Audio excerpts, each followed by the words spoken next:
మీ Mukunda jewellers లో నక్షి మేళా సందర్భంగా free shipping across the world. నమస్తే అండి. సూర్యోస్మి తల్లి, కనుమ పండుగ శుభాకాంక్షలు. మీకు కూడా కనుమ శుభాకాంక్షలు. ప్రేక్షకులందరికీ కనుమ పండుగ శుభాకాంక్షలు. మాకు కనుమ అంటే కక్క ముక్క మాత్రమే తెలుసు, కానీ నాకు తెలుసు మీ ద్వారా అసలైన పండుగ వివరాలు ఈరోజు ఈ ఎపిసోడ్లో తెలుసుకుంటామని. తప్పకుండా. సో మీరు ఎలా చేసుకునేవారండి కనుమ? కనుమ చేసుకోవడం అంటే కేవలం ఏదో అంటే మాంసాహారాన్ని నివేదన చేయటం కాదు.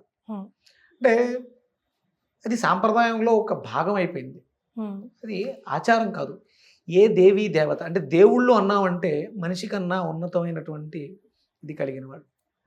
మరి అలాంటప్పుడు సహజంగా ఒక మనిషి రూపంలో ఉన్న మనమే మన కళ్ళెదురుకుండా ఏదైనా జీవికి ఇబ్బంది తగిలితే అయ్యో పాపం అన్నప్పుడు కర్కశంగా మనం తినాలి అనుకున్నప్పుడు మనమే కట్ చేస్తూ ఉంటాం. నేను కూడా చేయించాను, నేను కూడా అలాగే ఉన్నాను.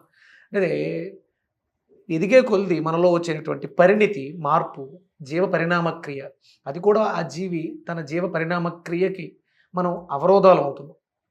మరి ఈ సాంప్రదాయం ఎక్కడి నుంచి వచ్చింది? మరి ఈ తప్పు అన్నప్పుడు ఈ సాంప్రదాయం మనలోకి ఎలా ప్రవేశించింది అంటే ఈ కనుమ అనగానే మనం అమ్మవారిని తీసుకురావటం, అమ్మవారిని సంస్కరించడం ఇవన్నీ చేసిన తర్వాత అమ్మవారు అంటే సహజంగా ఒక గ్రామానికి ప్రారంభం బొడ్డురాయి ఉంటుంది. అక్కడ నుంచి గ్రామం స్టార్ట్ అవటం, దాన్ని పరిధిగా తీసుకుని గ్రామ దేవతల్ని గ్రామ పొలిమేరల్లో ఉంచటం, ఇవన్నీ సాంప్రదాయంగా జరిగేవి. ఇక్కడ దుష్టశక్తులు అంటే ఆ రోజుల్లో అంటే ఖాళీ ప్రదేశాలు ఎక్కువగా ఉండేవి, జనాలు తక్కువగా ఉండేవి. జన ఆవాసం లేని చోట్లలో దుష్టశక్తులు ఎక్కువగా సంచారం చేస్తూ ఉంటాయి. అంటే సూసైడ్ చేసుకున్న వాళ్ళు, యాక్సిడెంట్లో మరణించినటువంటి అంటే పంచకోశాలు తెగని, భగవంతుడి యొక్క సూత్రం తెగిపోయి అంటే ఇప్పుడు చేయకూడని పని చేయడం వల్ల ఆత్మకి సూత్రానికి భగవంతుడికి మధ్యలో కనెక్షన్ ఉంటుంది. ఇది మన సహస్రారం నుంచి కనెక్ట్ అయి ఉంటుంది. అవి తెగిపోతాయి మనం చేయకూడని పనులు చేయడం ద్వారా. ఇప్పుడు అటు పైకి వెళ్ళలేము, ఇటు కింద ఉండలేము. ఉండడానికి భౌతిక దేహం లేదు, పైకి వెళ్ళడానికి ఆత్మ సహకరించట్లేదు ఆ సిగ్నల్స్ లేక. అలా సంచరిస్తున్నటువంటి దుష్టశక్తుల్ని నిరోధించడానికి అమ్మవారు గ్రామదేవతగా, గ్రామాన్ని రక్షించే దేవతగా అక్కడ ఉంటుంది. అలాంటి సందర్భాల్లో ఇలాంటి వాటికి మనం చెక్ పెట్టాలని, అంటే జీవితం అయిపోయి అంటే ఒట్టిపోయి ఇక అనారోగ్యంతో ఆ జీవ పరిణామక్రియలో నెక్స్ట్ లెవెల్ వెళ్ళాలి, కానీ వెళ్ళలేకపోతుంది, అనారోగ్యంతో బాధపడుతుంది. అలాంటి వాటి జీవితాలని సాక్రిఫై చేస్తాయి. దాని జీవితం అయిపోయింది, బాధపడుతూ ఉంటుంది, దానికి తెలుసు వెళ్ళిపోవాల్సిన సమయం వచ్చిందని, కానీ వెళ్ళడానికి ఇంకా అవకాశం లేదు. అప్పుడు మనుషుల యొక్క సహాయం, వృద్ధాప్యంలో ఉన్నటువంటి జీవాలని వాటికి బలిదానంగా ఇవ్వడం ద్వారా అవి మన అభ్యున్నతికి వాటి జీవితాల్ని త్యాగం చేస్తాయి. అప్పుడు ఒప్పుకుంటాయి. వయసులో ఉన్నాయి, ఎదుగుతూ ఉన్నాయి, స్పృహ ఉంది, అలాంటి జీవుల్ని తీసుకొచ్చి కట్టేసి బిగించి ప్రాణం తీయడానికి చేసే ప్రయత్నం వల్ల శాపనార్థాలు ఎక్కువ ఉంటాయి, నెగిటివ్ ఎనర్జీ ఎక్కువ ఫామ్ అవుతుంది. అప్పుడు వాటిలో జీవం అయిపోయింది, ఏజ్ అయిపోయింది కదా, జీవం అయిపోయింది, లేజీగా ఉంటాయి, అవేమీ బాధపడవు. అప్పుడు అట్లా పెయిన్ ఉంటుంది కానీ అంత పెయిన్ ఉండదు, అంత తిరుగుబాటు ఉండవు, ఎందుకంటే ఓల్డ్. అలాంటి వాటిని సాక్రిఫై చేసేవారు. వాటిని తీసుకెళ్ళి పొలిమేరలో బలి దానం చేసేసిన తర్వాత అక్కడ వదిలేసి వచ్చేసేవారు. ఇప్పుడు వేరే వాళ్ళకి ఇచ్చేసింది, ఆఫరింగ్ చేశారు, మళ్ళీ మీరు మనకి తెచ్చేసుకుని మొక్క అట్లా తినేస్తారు. అది మీరు పెద్దమ్మ తల్లి దగ్గరికి వెళ్ళి మొక్కుకున్నారమ్మా, నాకు ఈ కోరిక నెరవేరితే నీకు కోడిని కోస్తాను, నీకు కోడిని కోస్తాను, కోసేసావు, దాన్ని తీసుకొచ్చి వండుకుని తినేస్తావా? తప్పు కదా. ఎక్కడ ఏ దేవీ దేవతకి అలా మొక్కకూడదు, తప్పు ఫస్ట్. ఒకవేళ మొక్కితే అవి బాగా ఏజ్ అయిపోయి ఇక వాటి జీవితానికి నువ్వు చేసేది సపోర్ట్ అవ్వాలి, నెక్స్ట్ ఇన్కార్నేషన్కి వాటికి నువ్వు సపోర్ట్ చేసే విధంగా ఉండాలి తప్ప దాని జీవ పరిణామక్రియకి నువ్వు అడ్డం వచ్చేలాగా ఉండకూడదు. అవి చేస్తాను ఇక్కడ, అదే ఉంటుంది. అందుకని ఆ తర్వాత ఇప్పుడు అందరికీ కూడా మనం అంటే పూర్వం వ్యవసాయం అంతా కూడా పశువుల మీద ఆధారపడి, ఈ జీవనాధారం అంతా కూడా పశువులే. మేకలు కానీ, కోళ్ళు కానీ, ఇవన్నీ కూడా మనకి వచ్చేటువంటి దుష్కృతుల నుంచి, అంటే కోళ్ళు చిన్న చిన్న పురుగుల నాటిని కూడా తినేస్తుంటాయి, మేకలు మనకి పాలిస్తాయి, అవి ఇవన్నీ కూడా ప్రతిదీ మనకి సహకరించేది. అందుకని చెప్పేసి ఏం చేసేవారంటే బూడిద గుమ్మడికాయ బలి, కూష్మాండ బలి. ఒక కూష్మాండం 100 జీవులతో సమానం. అంటే ప్రతిదానికి ప్రత్యామ్నాయం ఉంటుంది. అలాగే మినప గారె కూడా మాంసంతో సమానం. తినకూడదండి అయితే? కాదు, అంటే జీవహింస కాదు, అది కానీ అవతల జీవికి, మనల్ని ఇబ్బంది పెట్టే జీవికి ఇది నివేదన, నైవేద్యము. బూరెలును, వడలు, గారెలు, మినప పిండితో చేసినటువంటి 3 రకాల పప్పులతో చేసే గారెలు, ఇవన్నీ కూడా తీసుకెళ్ళి అక్కడ పొలిమేరలో అమ్మవారిని తీసుకెళ్ళి అక్కడ పెట్టి సాగనంపి అక్కడ ఈ దుష్టశక్తులన్నింటికి కూడా నివేదన చేసేవారు. అంటే కంపల్సరీ ఏదైతే పెడతానో అది తినాలి. కనుమ రోజు మినుములు తినాలి తప్ప కక్క ముక్క తినాలి కాదు. కనుమ ముక్కనుమ అని చెప్పేసి ముక్క అంటే ముక్కలు తినమని కాదు. అంటే మనం అలా మనకి అనుకూలంగా మార్చేసుకుంటాం. మరే ఈ కోడి పందాలు ఇవన్నీ ఎక్కడి నుంచి వచ్చాయండి? ఇవన్నీ మనం కూడా తెచ్చుకున్నామా? అదే ఇది సరదా. వాటిలో అంటే అవి నిజంగా ఏమి వాటికి కక్ష ఉండదు, మనం అలా తయారు చేస్తాం అంతే తప్ప అది మంచిది కాదు. ఓకే, మనకు ఆనందాన్ని ఇస్తుంది. అంటే చంపేసుకుని, అంటే కత్తులు కట్టి బెట్టింగులు కాసుకుని జోదంలా చేస్తే మాత్రం అది తప్పు. సరదాగా మనం ఆనందించడం కోసం 2 కోళ్ళ మధ్య పందెం పెట్టడం అనేది తప్పేం కాదు. అది సరదాగా వచ్చినటువంటి ఆచారంలో అది సాంప్రదాయం కాదు. అది ఎక్కడ కూడా అంటే ధర్మంలో ఏది ఉండదు ఇది. అందుకని జోదం ఆడిన వాళ్ళు ధర్మరాజు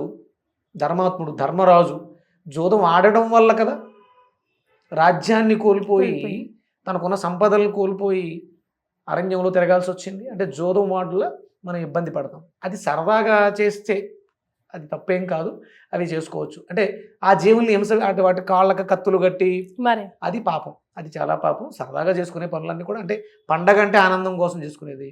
అంటే మామూలుగా అయితే గ్రామాల్లో జాతరలు జరుగుతాయి.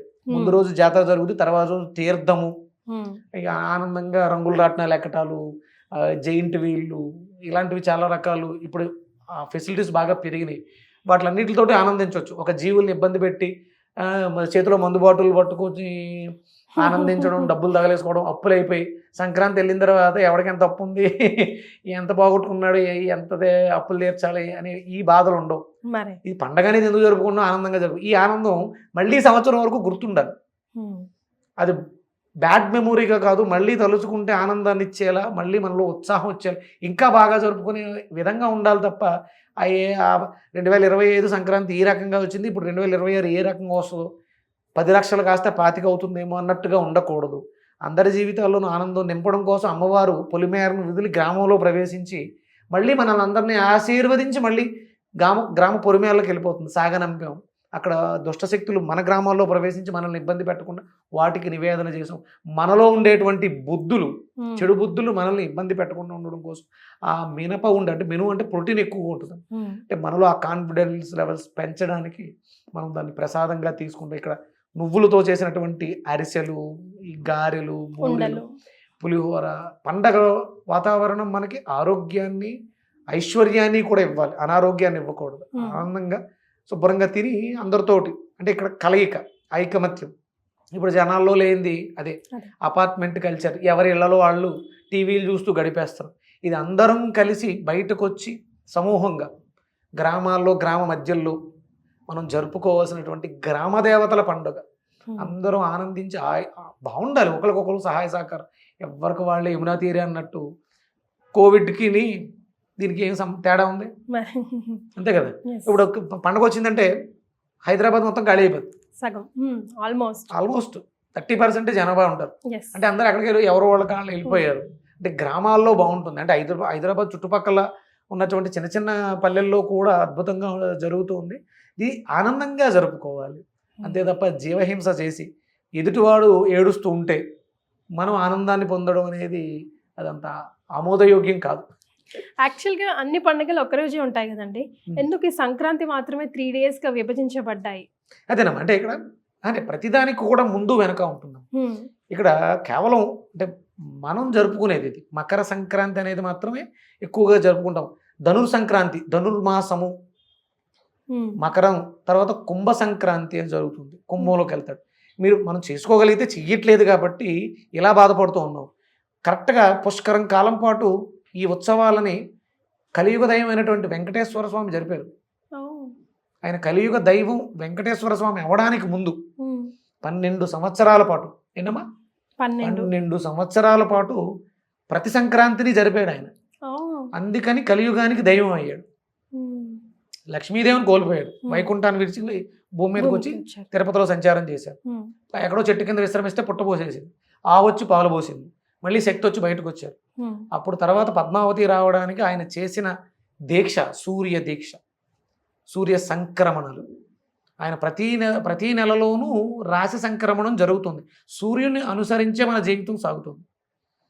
మకరం తర్వాత కుంభం, కుంభం తర్వాత మీనం, మీన సంక్రాంతి, మీనం సంక్రమణం. అంటే ముందు వెనక వాటికి ఉన్నటువంటి శక్తులు. రవి రాశి ప్రవేశం మీది ఏ రాశి అంటే ఏదో ఒక రాశి చెప్తారు, ఉమ్, ఆ రాశిలోకి ప్రవేశించాడు. నాది మేషరాశి అంటే ఇప్పుడు ఆయన ఎక్కడున్నాడు, నాకు మేషాత్తు దశములో ఉన్నాడు, ఉమ్, కుంభం లాభం. అంటే నాకు రవి ఏం చేస్తాడంటే కర్మకారకుడు కదా, నాలో ఉన్నటువంటి సత్కర్మల్ని ప్రేరేపిస్తూ ఉంటాడు. లాభం, చేసిన కర్మలకి లాభాన్ని ఇస్తూ ఉంటాడు, డబ్బులు వస్తూ ఉంటాయి. మేనం, వ్యయం, కర్మస్థానం, పుణ్యస్థానం, మోక్షస్థానం. మనం ఏదైతే చేస్తామో, దేన్నైతే సంపాదించామో దాన్ని ఉపయోగించుకుని మన నెక్స్ట్ ఇన్కార్నేషన్ 12th హౌస్, ఇవన్నీ జరుగుతుంటాయి. ఇవి ఎవరు చేశారంటే వెంకటేశ్వర స్వామి చేశాడు. కాబట్టి ఆయన ఎక్కడ కూర్చున్నాడు, వైకుంఠంలో 7 కొండల 7 పైన. కొండల పైన. ఎన్ని కొండలు? 7 కొండలు. సూర్యుడి రథానికి ఎన్ని గుర్రాలు?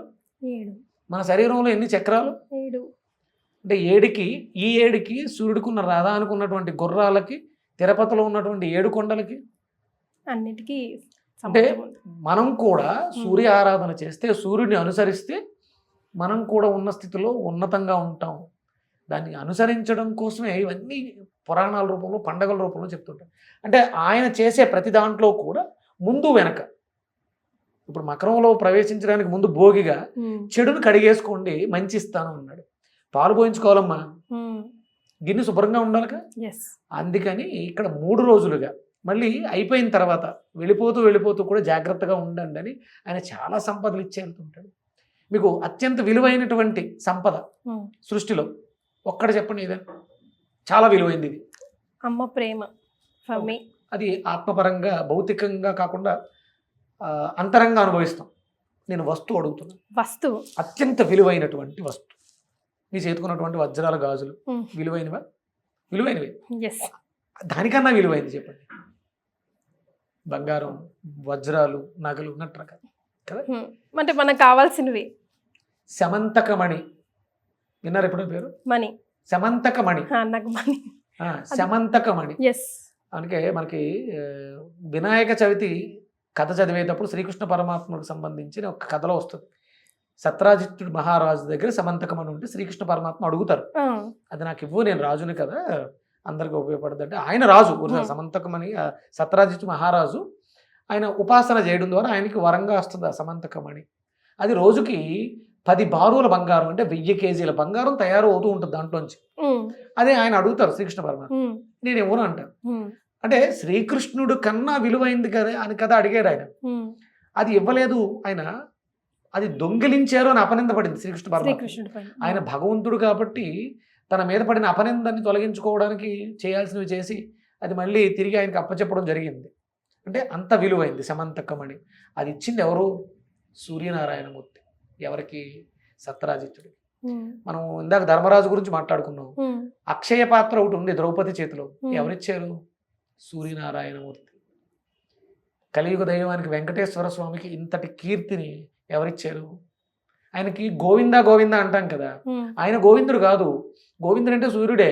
సూర్య కిరణాలకి గోవులు అని పేరు. సూర్య కిరణాలని గోవులు అంటాం. అలాగే గోమాతని గోవు అంటాం. ఎప్పుడన్నా ఆవు పాలు గురించి విన్నారా? అందులో సూర్యశక్తి ఉంటుందని. అంటే గోవులో ఉంటుంది సూర్యశక్తి, అందుకని అది గోవైంది, అందుకని చాలా పవిత్రమైంది. ఆయనకి ఇష్టమైనది గోవిందుడు. ఆయన్ని 12 సంవత్సరాల పుష్కరం కాలం పాటు దీక్ష చేసి పద్మాలను సమర్పించాడు కాబట్టి ఆయనకి పద్మావతిని ఇచ్చారు సూర్యనారాయణమూర్తి. ఇంతకన్నా విలువైంది ఏమీ చేయక్కర్లేకుండా ఎవరినిస్తారన్నా? భగవంతుడిని ప్రత్యక్షం చేసుకోవడానికి తపస్సు చేయాలి. ఏమక్కర్లే, శుభ్రంగా నైట్ త్వరగా పడుకుని పొద్దుటే లేచి కళ్ళు నునుముకుని అలా చూస్తే కనిపిస్తే దర్శనం ఇస్తాడు. తపస్సు చేయక్కర్లే, కనిపించాడు, దండం పెడితే చాలు, అనుగ్రహించేస్తాడు ఆయుష్. ఆరోగ్యమే భాస్కరాధీనం, ఆరోగ్యమే మహాభాగ్యం. ఇది సూర్య అనుసంధానంగా నడుస్తుంది కాబట్టి 3 రోజులు ముందు వెనక రాశి సంక్రమణం. ఒక్కొక్కరితో ఒక్కొక్క రాశి, మీదొక రాశి, నాదొక రాశి, లగ్నం, ఇవన్నీ ఆయన సంచారంతో మన జీవితాలు సార్థకత్వంలోకి ప్రవేశిస్తున్నాయి. అందుకని సూర్య ఆరాధనలు పెరగాలి. మనకి మకర సంక్రాంతి యొక్క అర్థం అదే. మకరంలోకి ఆయన ప్రవేశించాడు, చీకటిని ఛేదించుకుంటూ జ్ఞాన జ్యోతుల్ని వెలిగిస్తాడు. మనందరం ఎవరు? ఆయన పిల్లలు, భారతీయులు. మనందరం భారతీయులం కదా. అంటే ఇప్పుడు నేను క్రిస్టియన్, నేను హిందువులు దండం పెట్టను, నేను ముస్లిం కదా, మనం అందరం భారతీయులు. భా అంటే ఏంటి? కాంతి. రథ అంటే మక్కువ. కాంతి మీద మక్కువ కలిగిన వాళ్ళం మనం భారతీయులు అంటే అర్థం అది. కాంతి అంటే జ్యోతి కదా, వెలుగు ఇచ్చేవాళ్ళు ఎవరు? సూర్యనారాయణ మూర్తి. మనకి తూర్పున సూర్యోదయం జరుగుతుంది, భారతదేశంలో సూర్యోదయం తర్వాత మిగతా దేశాల్లో జరుగుద్ది. అందుకని జ్ఞానం అంటూ అభివృద్ధి చెందితే, ప్రసరింపజేయగలిగితే, భారతదేశం నుంచే వెళ్ళింది ఇతర దేశాలకి, అది సూర్యుడు ద్వారానే అయింది. భారతీయులు అందరూ సూర్య ఆరాధకులం. ప్రతి పండగ సూర్యుడిని అనుసంధానం చేసుకుని వెళ్తూ ఉంటాం. చంద్రుడు వెలుగుతాడు కదా సాయంత్రం, ఎక్కడి నుంచి? ప్రత్యక్షంగానే పరోక్షంగా సూర్యకాంతితో ఆయన రిఫ్లెక్ట్ అవుతాడు. అంటే వీళ్ళిద్దరిని కలిపి అశ్విని దేవతలు ఉంటారు. సూర్యాస్తమయం అవుతుంది, చంద్రోదయం జరుగుతుంది. ఆ మధ్యలో ఉన్న కాలాన్నే తదాస్తు దేవతలు అంటారు కదా. అశ్విని దేవతలు తిరుగుతుంటారు ఆ టైంలో. ఇలా అనుకో తదాస్తు అంటారు. వీళ్ళిద్దరు కలిసిన సమయాన్ని అశ్విని కాలం అంటారు. తదాస్తు దేవతలు ఉంటారు అంటే మీరు ఏదైనా అనుకుంటే అయిపోతుంది ఆ సమయంలో. అంటే కాంతి ఇచ్చేవాడు, కాంతి పుచ్చుకొని ప్రజ్వలింప చేసేవాడు, ఇద్దరు కలయిక అశ్విని సమయం. అశ్విని దేవతలు, తదాస్తు దేవతలు ఆ సమయంలో ఉంటారు. అందుకని సూర్య చంద్రుల మీద మనం జీవనాన్ని సాగిస్తున్నాం. చంద్రుడితో పౌర్ణమి వస్తే ఆ నెలకి ఆ మాసంగా, అంటే ఇక్కడ పుష్యమి నక్షత్రం మీద పౌర్ణమి వస్తుంది, అందుకని పుష్యమాసం. అంటే నేను ఒక సిన్సియర్ స్టూడెంట్ లాగా మీరు ఏది చెప్పినా బ్లాంక్గా వింటూ, మీరు నన్ను ప్రశ్న సంధిస్తున్నా కూడా సమాధానం చెప్పలేకుండా అంత ప్రశాంతంగా కూర్చొని ఈ 3 రోజుల పండుగ విశిష్టత గురించి చాలా డిఫరెంట్ యాంగిల్లో తెలుసుకున్నాను సార్. నిజంగా నేను గర్వంగా చెప్తున్నానమ్మా. నాకు మొన్నటి వరకు నాకు ఏం తెలియదు. నేను ఇప్పుడు ఒక స్కాలర్ని, నేను వేదిక్ స్టూడెంట్, నేను వేదం నేర్చుకుంటున్నాను కాబట్టి వివరంగా చెప్పగలుగుతున్నాను. నేను మొన్నటిదాకా చాగంటి కోటేశ్వరరావు గారు చెప్పే వినేవాడిని. వీళ్ళందరూ చెప్పిన విన్న తర్వాత నాకు నేర్చుకోవాలనిపించింది. అసలు వేదం ఏం చెప్తుంది? ఇప్పుడు నేను మాట్లాడిన ప్రతి మాట వేదం. రేపు ఫైనల్ డెఫినేషన్ ఇస్తారు. నువ్వు చెప్పింది ఏంటంటే వేదం అంతే, నా మాటే వేదం అంటే వేదంలో ఇది ఉంటే అది వేదం, అది దానికి ప్రమాణం వేదమే. అందుకని ఇదంతా కూడా మనం వేదం నేర్చుకోవడం ద్వారా మనకి తెలివితేటలు వస్తాయి. అందుకనే బ్రిటిషర్స్ ఏం చేశారంటే వేద విద్య తీసేశారు.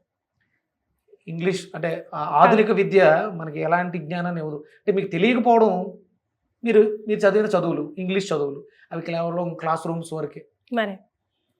అందుకని అందరం కూడా వేదం నేర్చుకునే విధంగా మారాలి. సంస్కృతం నేర్చుకోవాలి, వేదం నేర్చుకోవాలి. నాలాంటి వాళ్ళు చెప్పేవి బాగుంటే వినండి, ఆదరించండి, దాన్ని 10 మందికి చెప్పండి. Health is wealth, knowledge is divine. ఈ రెండు నేను ఈ 3 ఎపిసోడ్ల ద్వారా తెలుసుకున్నానండి. మరొకసారి సంక్రాంతి శుభాకాంక్షలు. థ్యాంక్ యూ తల్లి. సూర్యోస్మి.